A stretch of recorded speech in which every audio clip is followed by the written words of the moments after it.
What I've done is I've broken the plate connection and I've taken a couple loops back around the Ferrite rod, and what this does is this is going to provide feedback, so it's a regenerative receiver now.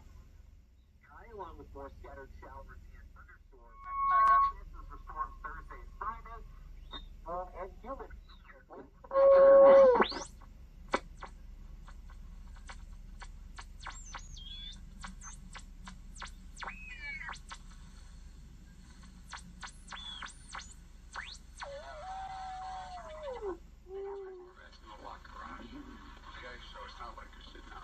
So basically what I've produced here is a regenerative receiver out of our grid leak detector. It wasn't hard to convert it. All we've done is we've added this feedback loop, and now we're hearing a lot more stations down in the basement.